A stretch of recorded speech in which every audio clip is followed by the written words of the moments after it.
don't see it from the house, and all his trash, all his garbage from food and everything else would go in that hole, and when the hole got filled up, they cap it off with dirt and dig another hole and start all over again. That was their way of getting rid of trash. Farmers would do that. Yeah. So, but now we have trash pickup. So why is there so much trash? I don't know. I don't know why there's so much trash. And people, some of it, is accidental. Somebody leaves a Dunkin' Donut cup somewhere and blows into the river, and that's how we end up getting it down the river. But a lot of it's not that at all. A lot of that is just people throwing it out their car window. You've probably seen people do that. Yep. Take a whole McDonald's bag. I'm not going to take it home with me. Throw it out the window. And, beer bottles, beer cans, all that kind of stuff. That I kind of understand in a way, because what kid wants to go home with all those in his car? So throw them out until before you get home. But you can't go to. There's no place to get rid of them. Yeah. So you do that. You get rid of them someplace like that. It'd be nicer if they didn't throw them in the river. Just leave the bag on the side of the road so somebody can pick it up. Yeah. It'd be a lot nicer that way. You don't smash the bottles all over the place. Yeah. So that's my quick spiel on that. That was one of the questions I was going to ask you. It seems like that there's just the same amount of trash every year once you guys clean it up. Is that the case? No. Like all that the major trash that you see in the pictures and stuff like that. That stuff is not back there again. Little by little, there's some stuff. But, it's almost like graffiti. If people see graffiti on a wall, they'll add their tag. Another guy come write his tag on it. I'll get bigger and better. And before you know it, the whole wall's covered with graffiti. Yeah. People see stuff being dumped in a special spot, they'll start putting stuff there too. Yeah. So as long as you keep getting it out of there, like with the graffiti, I use that as an example all the time. If somebody came and painted right over it the next day, the guy's going to get sick of drawing that picture on there. Eventually you get sick of making it. Yeah. As long as you keep wiping it out on. But if you leave it there, let it grow, he's pretty proud of it. Man, that stayed up there 2 years. That's pretty cool. Yeah. So gotta get rid of it right away. So that's what we do. We pick up the trash immediately now. So now we patrol it. That whole section down there, I'm out there on my tours, going up and down all the time. And if I see something, I stop and pick it up. Not while I'm doing a tour. But after, when I get rid of the people and in my spare time, I'll go back and pick it up. I have my clipboard here. I usually by Jackson's Restaurant. I'll write it down. Yeah. Pick it up. One time, nice restaurant down there. There's a toilet bowl, whole toilet bowl, right there on the riverbank. They pulled into the parking lot of the restaurant and threw it over the guardrail. Boom, boom, down it went. So going by there, I had a tour boat filled with people. And they see that they pointed out, wow, look at that, it's a toilet bowl. I said, oh boy, my wife's going to be mad. I said, why is she going to be so mad? She doesn't like that stuff either when they do that? I said, no, the guy left the seat up. My wife always yells at me. Yeah, opening the seat up. All right, so anyway, but we do that kind of stuff. We have some fun while we're out there. I do a lot of history on the tours. I tell them about all the Native Americans that were there before. And where it's gone since then, and the Industrial Revolution, all the factories, how that started, and what they did with the factories and everything, and how it grew to a certain point, and how they pushed out the Native Americans and forced them out of the place. And you don't even know. You want a little bit of a history thing. That this area up here is the Tingsboro Golf Course is upriver there. There's an island called Ting Island.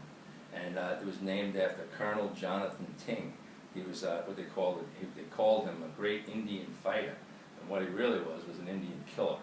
He killed. His job was to kill those people if they came back. They chased them out, made them go up north, and then if they tried to get back in, he would kill these people. He'd shoot them, whatever they had to do with them. So he had a guy working with him. And so this Colonel Jonathan Ting. And of course, he did such a good job, they named an area after him, Tingsboro. They gave him that whole borough, so that's where Tingsboro comes from. But he had a guy working for him that was just as mean and nasty as he was. His name was John Henchman. John Henchman, you ever hear the term that this person and their henchman robbed the bank? Yeah. And that's where that term comes from, henchman. Why henchman? Because John Henchman was a famous murderer, basically is what he was. But that's some of the stuff I tell people on the tour. Tell them about Hannah Dustin from Haverhill. If you hear her, Yeah, you know, we have a monument there. what was she famous for? Remember that? We're scalping Indians. The scalping, you're right. But what she did though, she was captured. Her and a lady named Mary Niff were captured by those Indians, and they were brought up to one of the islands up here on the river. And after a while, they weren't watching them close enough. And her and Mary, and there was a couple other people that were captured. They ended up killing the Indians that were watching them, and they scalped them. Now, the reason they scalped them was, in those days, every scalp you brought into the trading post, you got paid for. Ew. Because it proved that you killed one. Yeah. So that was your proof by bringing a scalp in, you know, and that's why they scalped them, you know, to prove that they really were captured by these people, and just to get even with them, we stole their canoes and scalped them. Yeah. You know, so they kind of think like a lot of the old cowboy movies and stuff like that. They always afraid that the Native Americans were going to come and scalp the people, scalp the white man. You know, that was the big thing. What they always said that, and actually, it was the white man that started the scalping business. Yeah. And they pretty much did it because it was going to be, if you're going to do that to my people, I'm going to do that to your people. Yeah. You know, I'll get even. It was just a get even thing, scalping. So it wasn't the Native Americans' idea to scalp people. It was the white guy that started. the Englishman that came across on the boat with the Pilgrims and all that stuff. Happy Thanksgiving, you know. Yeah. So there you go. Do you mind if I ask how you got involved? I lived near the river. When I first moved up here from New York, I bought a canoe and I was down there using the river all the time, and I loved it. I did see all the trash at that time. And then I went from living near the river to living right on the river. I happen to have a house on the river now. And I have my boat, I have a wakeboard boat right in my backyard, right on in the water, and all summer long, and the pontoon boat that we take tour people out on. So I just got sick of seeing it, you know, and that's how you said, you know, how did I get involved? This guy, Rocky Morrison, who was the guy that started this organization.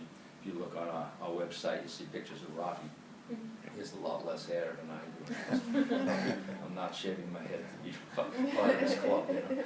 But he was one of the guys that said, well, you know, we should really do something about it. Everybody said that, but nobody did. You know? But he said, you know, I got an old pontoon boat. Why don't we use that and see if we can get some other people to do it? And that was that first cleanup where you saw that mountain of trash there. And we started doing it, and we just never looked back. We just kept going. You know, that's what you have to do.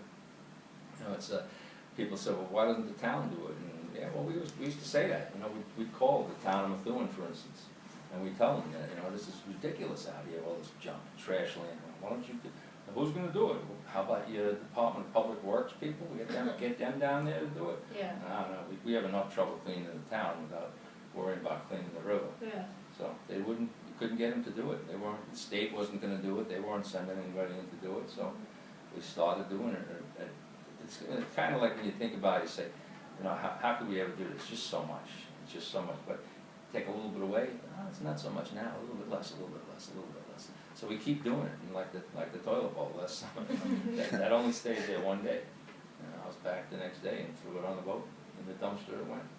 Those trash booms, those yellow things, yeah, we take those and we make a circle out of them once they're filled up with trash, and we float them down to this work area that we have. We pull them in. And then we have people, volunteers come with rakes, and we rake it all, separate all of it. Some of it's pretty nasty, get dead animals in there and things like that get washed down. And people, we never found them in one of those, but we've helped, you know, take a few bodies out of the river now. Wow. We've been part of that. People that mostly, you know, committed suicide. We never found that anybody was murdered or anything. Oh, well, one was, but we didn't find her. It was down in below Haverhill area, right in Georgetown, Bradford, that area, in the marina down there. A girl was found, you know, by the docks, and they finally found it was a boyfriend that threw her off the bridge in Lawrence, and they kind of knew he was kind of really dumb anyway to start with, because the people that she worked in a nursing home, and the people saw him pick her up, so it was like, no, she never came home. So everybody right away, well, did anybody see her? They went investigating, looking for her, And the nursing home people said, yeah, she left with so-and-so. They got him and they squeezed him pretty good. And he said, well, yeah, I know what happened.